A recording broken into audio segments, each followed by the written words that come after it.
Hoy conversamos con una de las voces más firmes en la defensa del derecho a una educación de calidad en la República Dominicana. Nos acompaña el profesor Juan Valdés. Él es el presidente del Colectivo Ciudadano para la Calidad Educativa, director del Observatorio Educativo y presidente de Dominican Republic TESOL, la Asociación de Docentes de Inglés del país. Gracias por acompañarnos. Muchísimas gracias. Es un placer estar acá contigo, querida. Señora, nosotros hicimos una entrevista fuera del programa como de 1 hora y ahora yo hubiese querido que hubiésemos grabado esa porque estaba extremadamente interesante. Yo creo que a todos nos preocupa la situación de la educación en República Dominicana, tanto en el sector público e incluso en el sector privado, sin importar la gama del colegio. Aquí pareciese que la educación está como el coronel aquel que no tiene quien le escriba y como que todo anda manga por hombro. ¿Eso es percepción o es realidad? No, es una realidad. Si tú revisas los indicadores oficiales del gobierno dominicano y tú entras al portal de estadísticas del Ministerio de Educación, te vas a dar cuenta que en indicadores básicos como el aprendizaje, el de cobertura, en las tasas de promoción, en la deserción, y en todos los indicadores que están en el artículo 59 de la Ley General de Educación, que son los factores ligados a la calidad de la educación, la República Dominicana está atravesando su peor crisis educativa en este siglo. ¿Por qué? Primeramente es una crisis de gestión. No tenemos a verdaderos expertos dirigiendo la educación dominicana. La gestión tiene que ver con todo lo que permea el impacto de la educación en el ser humano. Desde el tema del acceso a la escuela. Tú tienes el hecho de que hoy tenemos a más de 500,000 de niños dominicanos fuera de la escuela. ¿Por qué? ¿Tantos? Pero se dice que no son tantos. ¿Cómo sabemos que hay 500,000 de niños? Yo les invito a todos a que descarguen el estudio titulado Situación de la Primera Infancia en la República Dominicana, publicado por el gobierno dominicano, por el Ministerio de Estadísticas, la ONE, la Oficina Nacional de Estadísticas, en mayo de este año, y se van a dar cuenta que entre 1 y 5 años, aquí tenemos a más de 600,000 niños dominicanos que no tienen cobertura escolar. Y aunque el INAIPI hace buen trabajo, pero son pocos los centros. El INAIPI está abarrotado. Por cada niño que entra, hay 5 que se quedan fuera. ¿Y es cierto que es como la gente piensa, que son por los niños hijos de indocumentados haitianos, o es sencillamente que no hay suficiente? Los extranjeros en la matrícula escolar solo ascienden al 9% de la matrícula. No superan los 200,000 niños extranjeros en sí registrados.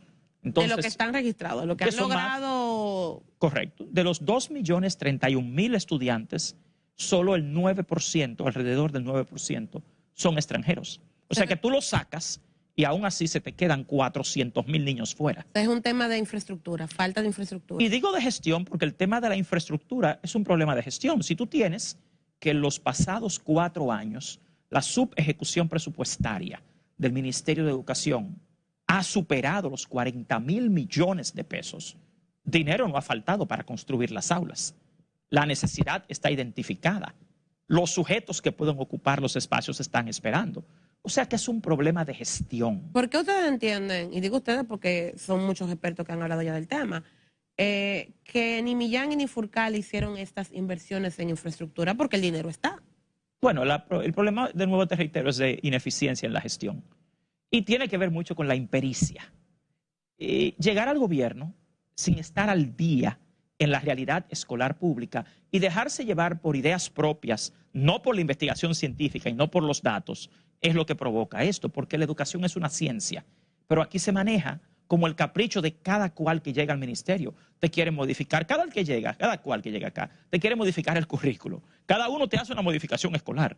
Te hace su propio plan estratégico. Fulcar, Ángel Hernández, Luis Miguel de Camps, cada uno, si lo notan, han llegado a presentar al país su plan estratégico. Como que el Estado es algo personal, como que no hay un currículo, como que no hay estudios, investigaciones, como que no hay normas y estándares. En lugar de dar continuidad a lo que ya se ha iniciado y que funciona, cada cual empieza a inventar con 2 millones de niños y 129,000 docentes que tenemos en el país. Y a veces la gente se pregunta, ¿y por qué tú ves en algunos docentes a veces tanto desinterés o que no se enfocan tanto? Es que con cada ministro que llega, los ponen de relajo. Cada cual llega con una idea nueva y empiezan a experimentar con los docentes, a experimentar con los niños y a experimentar con el pueblo dominicano, porque ese es el futuro del pueblo. Hablábamos de exclusión, hay una exclusión de no tener cupos, pero tú y yo hablábamos de una exclusión que va más allá del cupo en las escuelas, y es esa diferencia enorme que ahora hay entre niños de escuelas públicas, incluso entre las mismas escuelas públicas, porque usted me hablaba, por ejemplo, que aquí hay politécnicos que son maravillosos, pero el resto del sistema sencillamente es un desastre. Sí, pero y que además usted le suma que hay una cantidad enorme de niños de clase media que están recibiendo una educación privilegiada en comparación a esos niños, a esos 2 millones de niños de escuelas y de bajos recursos. Entonces la exclusión aquí ya no solamente se trata de falta de cupo en las escuelas, en el sector público. No, hay un problema de calidad. El tú fallar en proveer una educación de calidad a más de 2 millones de niños, primero es una violación a la Constitución de la República, porque la Constitución garantiza a todos los dominicanos una educación pública de calidad. Entonces, primero se viola la Constitución, pero esa brecha de calidad es lo que produce esa exclusión a la que tú te refieres, porque al final tú lo que vas es a replicar el ciclo de la pobreza, el ciclo de la inequidad, el elitismo, y lamentablemente vas a atrasar cada día más el país. Mucha gente olvida que estamos en la era digital, la era de la inteligencia artificial, la era de la globalización, y los ciudadanos dominicanos cada día reciben menos educación. Este país, si sigue como va a terminar peor que Haití y peor que Venezuela. Y es lamentable que teniendo las investigaciones, insisto, las normas, las leyes, las necesidades identificadas, hasta el dinero, porque el 4% en toda su historia solo se ha ejecutado en un año, y fue el año de la pandemia. Peor es que en el año pasado se eliminó el 4%. Y se convirtió en el 3.82. ¿Y cómo que se eliminó el 4%? Claro, la asignación presupuestaria no fue del 4%. Y este año es peor, porque este año seguimos con un 3.81% del PIB asignado a la educación. O sea, que el 4% lo que están haciendo es quitándole fondos. Cuando tú tienes escuelas con letrinas, sin agua, sin bebederos, con miles de profesores faltantes, en condiciones inhumanas, sobrepobladas. O sea, ¿qué tan importante es el tema de la infraestructura en el proceso educativo? Mira, el diseño curricular dominicano tiene un enfoque que es sociocultural, sociohistórico, socioformativo. El aprendizaje... En español ahora. Bueno, ¿qué quiere decir esto? Para tú entender esa pregunta, tienes que entender primero qué es el aprendizaje. El fin de la educación es el aprendizaje, pero el aprendizaje es un proceso primero neurobiológico, luego psicológico, que se da en un ser humano a través del cual él adquiere o modifica nuevos conocimientos, nuevas actitudes, nuevos valores, nuevos caracteres, nuevas conductas. Pero como es un proceso psicológico, eso depende de la interacción humana y el contexto en el cual se da esa interacción, las condiciones en las cuales se da esa interacción es lo que más determina la calidad del aprendizaje, porque el aprendizaje primero es sensorial. El ser humano primero aprende a través de la estimulación sensorial y luego va a la parte neurológica, neuronal, racional, a lo interno de la mente. Pero si tú llevas a un niño, por ejemplo, a mi colegio, donde tú tienes como mucho 18 niños por aula, y tú tienes un aula con aire acondicionado, tienes aparatos y dispositivos electrónicos que facilitan el aprendizaje, hay un distanciamiento que le permite al niño ejercer un proceso más cómodo, más distendido. En contraste, tú metes en una escuela pública a 40, a 50 niños sin buena ventilación, sin buena iluminación, sin buen mobiliario, sin buenos medios y recursos para el aprendizaje. Tú estás, por diseño, sesgando las posibilidades de que esos niños de escuelas públicas aprendan. El contexto, la infraestructura, ejerce un impacto severo en la calidad del aprendizaje, porque el aprendizaje por naturaleza, además de ser neurobiológico y psicológico, depende del contexto en el que se da. ¿Por qué entonces hay politécnicos y escuelas que brillan en el desierto y son, a pesar de vivir las mismas carencias que el resto, sus egresados logran llegar a competencias internacionales y brillan? ¿Cuál es la diferencia? No tienen las mismas condiciones que las demás. ¿Por qué? Porque precisamente, por un lado, son excluyentes a veces, porque te aceptan un X número de estudiantes y un perfil estudiantil X. Pero usted me acaba de decir que esas relaciones humanas y esa interacción humana influye también en la educación. Claro. El que anda con cojo al año cojea. Si esas escuelas le permiten a usted tener, desgraciadamente, esto se va a oír muy elitista y muy clasista, le permite 2 o 3 delincuenticos que andan por ahí, cuando viene a ver le daña la cosecha completa. No, porque el fin de la educación es precisamente modificar la conducta, es lo que te decía. Si no hay una modificación de las conductas, no hay aprendizaje. Recuerden que es un proceso además neurobiológico y psicológico. Y te dije que ¿qué es aprender? Modificar o adquirir nuevas conductas, nuevos valores, nuevas actitudes, nuevos conocimientos. Eso no lo puede hacer el profesor solo, porque no es el profesor. Muchas veces uno ve a estos niños y cuando entonces tú ves a los padres, te encuentras con que un niño de 12 años tiene una mamá de 24. O sea, lo tuvo a los 12 años. Entonces, cuando tú tienes que el 20% de la parturienta de República Dominicana son menores de edad, esos padres no tienen ni nunca tuvieron las herramientas ni la van a tener para educar a esos niños. Entonces, ¿cómo uno le pide a esas escuelas que cambien esos valores, que cambien esos patrones, que cambien esas conductas en esos Muy niños? fácilmente. Eso se llaman políticas socioeducativas.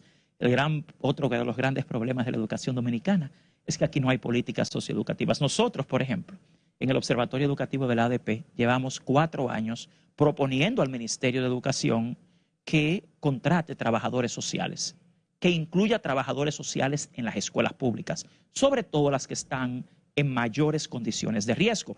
Eso que tú has descrito es el perfil antropológico de la familia de escuela pública. Y si tú lo sabes, insisto en que la educación es una ciencia. Tú tienes que tener una respuesta para eso. En los países desarrollados hay trabajadores sociales en las escuelas. Precisamente por eso. Porque es que la educación no es simplemente la escuela, no es simplemente el niño, mucho menos el docente. De los 13 factores ligados a la calidad de la educación, los docentes solo ejercen efecto en el 30%. El 70% de los factores que determinan la calidad de la educación son sociales, son familiares, son económicos, son hasta biológicos y sobre todo son de gestión del Ministerio de Educación. Porque eso que tú acabas de describir lo sabe el Ministerio de Educación. Aquí tenemos un perfil de que la mayor parte de las familias de escuelas públicas son monoparentales. Y si usted sabe que son monoparentales y que falta una de las 2 figuras de la familia, ¿dónde están las políticas para compensar eso? Eso es una responsabilidad del Estado. Eso no es, que ella vive sola como madre, que dejó al marido. No, la educación prevé todo eso.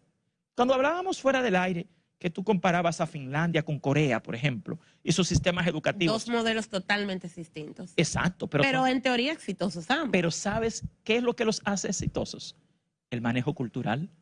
La cultura de cada país en su sistema educativo está siendo atendida eficientemente. Y los padres son presentes en ambos países. Pero no porque simplemente por ímpetu. Porque ellos nacieron responsables. No, ni por algo simplemente volitivo, sino cultural. Y la cultura no nace, se hace. Y para eso están las políticas socioeducativas. Para que la educación dominicana tenga éxito, deben conjugarse 3 políticas: las sociales, las económicas y las educativas. En términos políticos, el fracaso de la educación dominicana está por la falta de conjunción de esas 3 políticas. Y no es por los intereses que hay en torno al tema educativo, intereses por parte de los maestros, intereses por parte de los impresores de libros, intereses por parte de los constructores de las escuelas. Y podemos hacer una lista de otros sectores que comen del pastel, del 4%. Hay intereses legítimos e ilegítimos. ¿Cuáles son los intereses de los maestros? La educación, que les paguen lo que se merecen, tener condiciones laborales justas. ¿No le están pagando lo que se merecen a los maestros? Los maestros hoy en día, como... En teoría son de entre los mejores pagados del país, teniendo en cuenta que los sueldos en República Dominicana son de los peores de la región, pero si la mayoría en República Dominicana gana menos de 35,000 pesos y un maestro gana 50, está por encima de la media. El mal de muchos es solo consuelo de tontos. Ese no es un buen argumento. Mira, lo que sucede es que acá el sueldo promedio real de un docente es apenas 2,000 pesos más que el costo de la canasta familiar promedio. Cuando 47,000 pesos de la canasta, casi 48. Exactamente. Entonces, no, y el sueldo promedio de República Dominicana es menos de lo que tú dices. Sí, no, es menos de 25,000 pesos. Y eso es casi No, lo que pasa es que la última estadística que yo vi decía como que el 85% ganaba menos de 35,000 y Sí, por eso lo llevé sí. al máximo. Pero en realidad ese no es un buen argumento, porque es que al fin y al cabo los docentes, como todos los seres humanos, tienen un derecho a una vida digna y a tener las necesidades básicas cubiertas. Pero ¿Qué el es lo tema no está máximo ahí. que gana un docente en República Dominicana? Depende del rol que juegue, porque hay docentes que son de aula, otros que son coordinadores, directores, técnicos, van desde 55,000 hasta 100,000 pesos, pero son roles distintos, porque docente no es el maestro de aula, docente es el que da clases en el aula, es el coordinador, es el técnico, es el director, inclusive los técnicos de diseño curricular son docentes. Son buenos los maestros, porque si hay una queja que tenemos todos, a mí cada vez que yo veo una falta ortográfica en la fecha, en una pizarra, a mí como que me da Grinch. Mira, aquí tenemos quizás algunos de los mejores maestros de América Latina. En nuestro país, la última vez que se evaluó a los docentes acá, el 62% de los docentes de la República Dominicana están en las categorías de bueno, muy bueno y excelente. Está por encima de 80. No, el 62%. Las categorías de calificación de la evaluación de desempeño docente, que debe hacerse otra vez, porque ya hace 7 años que no se hace. Pregunto porque se ha hablado de que se están pasando maestros, porque ya explicaron que no se queman, que es sencillamente una evaluación. Decía, o mucha gente decía, que pasaban hasta con 60 y pico. Yo decía, pero ni en primaria se pasa un examen con 60. No, hay dos cosas. Está la prueba que se le da a un maestro cuando ingresa a la carrera a ejercer la función en una escuela pública. Eso se llama el concurso de oposición docente y lamentablemente ahí el 70% no aprueba lo que es el concurso para ser maestros. ¿Por qué? Porque las universidades hacen un pésimo trabajo, por un lado, y por otro lado, porque la misma evaluación que se le da no es objetiva ni transparente. Por otro lado, está la evaluación de desempeño a los que están en servicio. Llevamos 7 años esperándola y exigiéndola. La ADP está exigiendo que se haga la evaluación de desempeño y de hecho debió hacerse en 2021, no se hizo en 2024 por temas de corrupción en el Ministerio de Educación. Hoy debió empezar la semana próxima y no va a poder empezar porque no está listo ni el sistema instrumental de la evaluación, ni la plataforma digital, ni los evaluadores que van a evaluar a los docentes.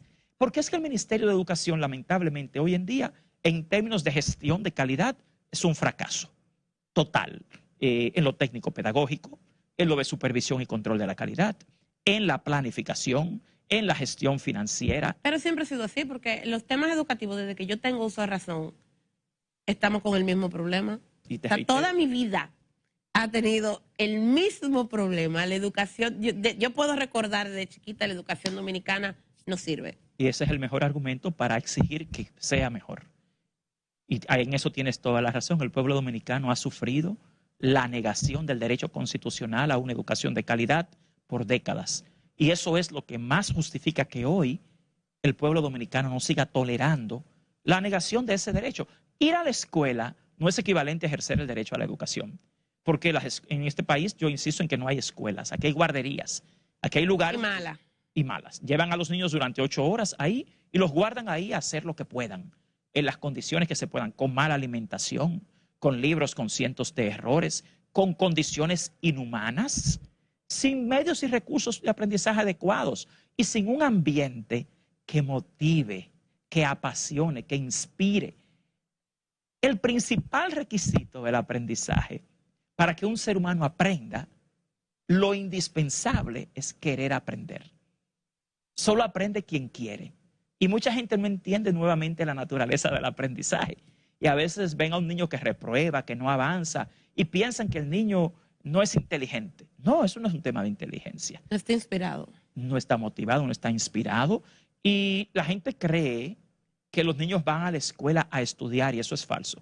Los niños van a la escuela a aprender.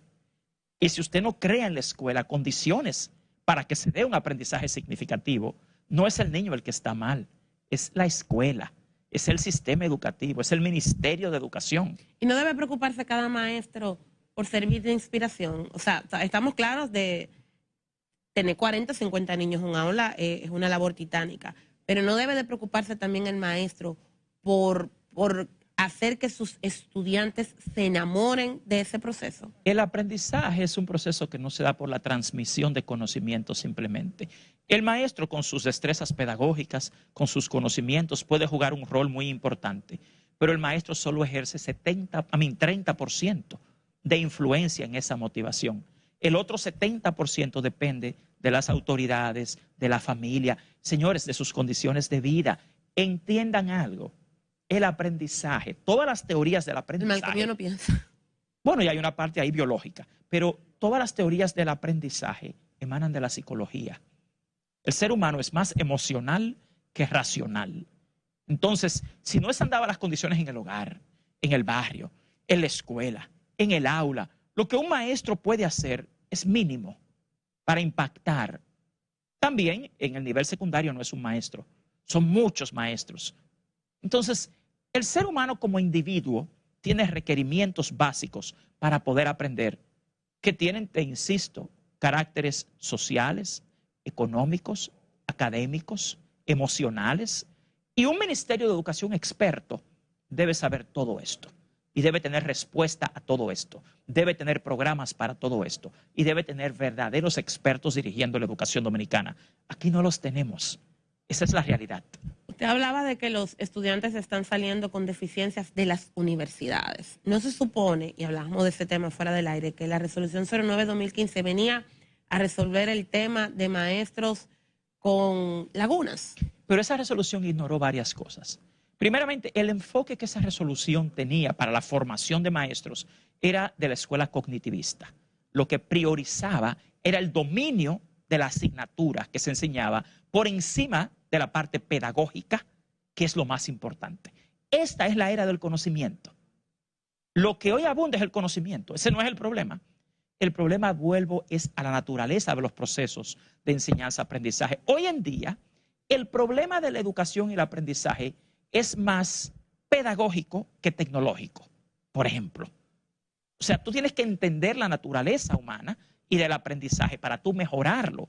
Tú puedes saber mucha matemática. Esa resolución se enfocaba en que el que estudia para ser maestro de matemática domine bien las matemáticas, pero descuidaba lo más importante, la parte pedagógica, que tiene que ver con la parte también psicológica y emocional. Enseñar a enseñar. Exactamente. Entonces, eso fue también modificado. Otra cosa, era excluyente y elitista.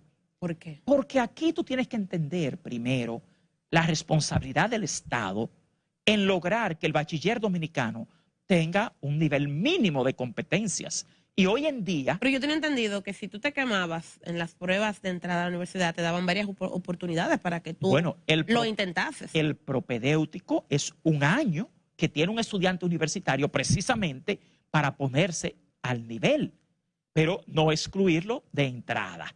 Que si tú no sacas una calificación X, además la prueba que aquí estaban contemplando con esa resolución era el SAT, que es una prueba que en Estados Unidos es muy cuestionada precisamente por no ser adecuada, sobre todo con las minorías. ¿Por qué no es adecuada? Primeramente por las minorías latinas y las minorías en ese país, en particular negras. En el mismo Puerto Rico hay una disonancia enorme entre la formación que se da en la escuela y lo que la prueba evalúa. Porque, fíjate, ahí hay inclusive, eso fue parte de una gran irresponsabilidad del Estado. ¿Por qué? Porque el Estado quería ignorar el producto que generaba.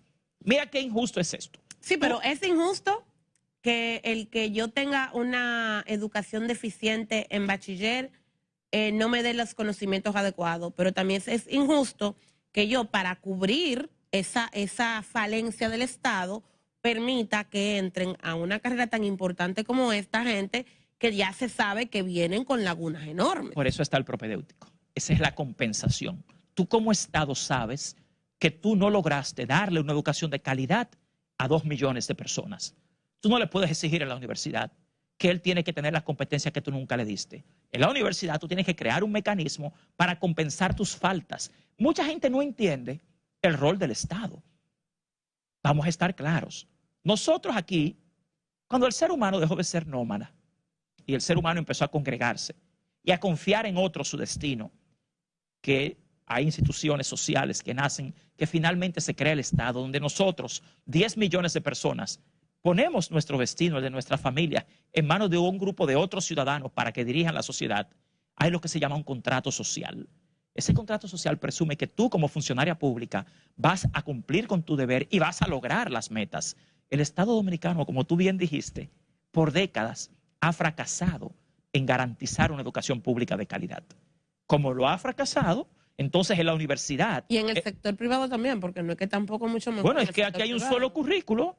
Aquí el sector público y el privado en general, el sistema educativo es uno solo. Sin embargo, los niños de las escuelas privadas, y usted me dio las cifras ahorita, digo, no las dio al aire, me las dio fuera del aire, de que ahora las diferencias entre ambos mundos siguen creciendo un 10%. Son enormes. Sí, pero el mismo currículum, pero la diferencia del cielo a la tierra. Pero entonces tú lo que estás creando es una sociedad elitista y excluyendo a los menos pudientes de una educación superior cuando lo que haces es no admitir a quienes no pasan una prueba.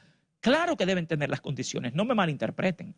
Lo que yo quiero decir es que el Estado debe crear un instrumento, como lo es el propedéutico, como se concibió, para que el estudiante durante un año se ponga en el nivel que requiere y luego tome la prueba. Pero esa es una responsabilidad del Estado. Eso no es una culpa del estudiante. Es como la gente que se gradúa de la universidad. Me dicen, no, que él tomó la prueba para ser maestro y no pasó. Eso es un problema de él. Mentira. Si usted como universidad graduó a una persona y le dio una licenciatura, usted en la universidad debió asegurarse de que si esa persona no tenía las competencias, no se graduara. Pero también no es solamente del Estado. Usted vino de Katanga, me dijo. Sí, yo vengo de una escuela pública. Y usted logró, se autogestionó, asumo, independientemente de cómo haya sido la escuela donde usted estuvo. Y usted logró salir de ahí. ¿Por qué los demás no pueden? Porque yo soy el factor recesivo, yo no soy el factor común. Y el Estado no trabaja para el factor recesivo, sino para el factor común. No pueden ser solo los excepcionales los que tengan el derecho a la educación. La educación no funciona así. El Estado no funciona así. Por eso se supone que esta es una democracia y que todos tenemos los mismos derechos. No es que yo tengo más competencia ni más capacidad cognitiva, no, ni pero más por eso te capacidad digo, intelectual que nadie. ustedes iguales en su momento, porque usted mismo me comentó que usted no se dio cuenta que usted era pobre hasta que llegó a la universidad. Eso es la realidad. Ustedes partieron todos desde el mismo punto, desde el mismo sitio, desde el mismo barrio y de la misma situación de pobreza. Correcto. Entonces, al final no fue que el Estado le dio aún más a uno que al otro. No, porque al final tú conoces lo que es el darwinismo social, la sobrevivencia del más apto. El Estado no funciona por darwinismo. Quizás yo fui más apto que otros, quizás tuve, como fue mi caso, una familia muy disciplinada, unos padres muy estrictos, pero aquellos que no tuvieron los padres que tuve yo, tenían los mismos derechos que yo, y el Estado tenía que compensar eso con políticas, con programas, con estrategias, porque para eso está el Estado. El Estado no va a reemplazar a un padre ni a una madre. Pero el Estado, como la educación es una ciencia, tiene que tener los instrumentos, los mecanismos. Tú tienes a tu hija en un colegio, por ejemplo, como el mío. Pero ¿qué pasa cuando pasa algo con un estudiante que uno se da cuenta que hay una falla? Lo primero que uno hace es buscar un mecanismo de llegar a la familia, de involucrar a la familia. Eso no siempre es posible en la escuela pública. ¿Por qué? Porque el papá no quiere, porque la mamá no quiere, no, porque viven en el primer nivel de la pirámide de Maslow, de la pirámide de necesidades humanas. Tú tienes que entender que un padre de escuela pública sale todos los días a buscar la comida del día. Tú no puedes culpar que no van a la escuela, que los padres de escuela pública no se involucran. Entonces usted no conoce de antropología, no conoce de sociología, no conoce la composición social dominicana.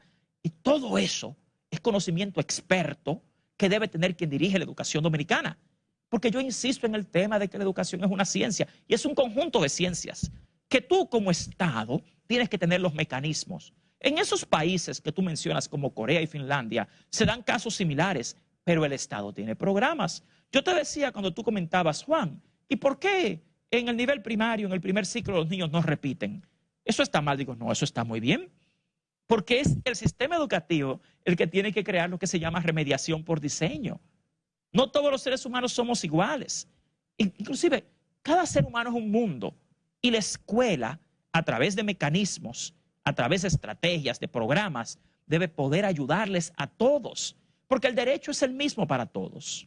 Ya solamente nos quedan 3 minutos. Si usted tuviera la solución de la educación en las manos, si viene un ministro y dice, ¿qué es lo que yo tengo que hacer Lo primero es nombrar En 3 minutos. Lo primero es nombrar a un gabinete de gente competente para dirigir la educación dominicana. Lo que yo digo no es magia. Lo que yo digo no hay que ser un supergenio ni un brillante educador para saberlo. Aquí hace falta voluntad política primero para cambiar la educación. Aquí no hay voluntad de mejorar la educación, políticamente hablando. Si lo hubiera, tuvieran a gente realmente competente y comprometida con la educación dominicana. Este país está lleno de gente brillante y experta en educación que quiere hacer un trabajo. Pero lamentablemente quienes finalmente terminan ocupando las posiciones no son esas personas. Entonces no hay una responsabilidad real con el pueblo dominicano para salvar la educación dominicana. Primero, voluntad política. Segundo, gente competente dirigiendo la educación dominicana. Tercero, el desarrollo de estrategias, de programas que realmente funcionen, porque aquí se la pasan inventando sin ningún fundamento científico. Aquí el programa más importante de lectoescritura y matemáticas que tiene este país para la escuela pública se lo dan a UNICEF, cuando UNICEF no es especialista en ninguno de esos temas. ¿Cuál es el programa más importante? El programa Aprendizaje con Base, que es el de lectoescritura y comprensión lectora en matemáticas. ¿Y qué hace esta gente?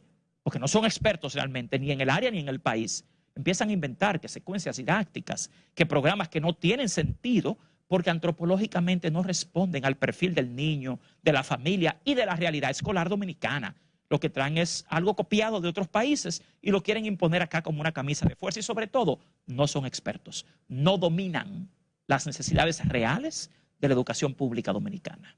Oh, muchísimas gracias, se nos ha acabado el tiempo y yo creo que vamos a tener que hacer otra entrevista porque el guión no lo hice porque estaba más interesante la conversación. Vaya la vida, encantado. Vámonos a una pausa comercial y enseguida regresamos con más de RD al Descubierto.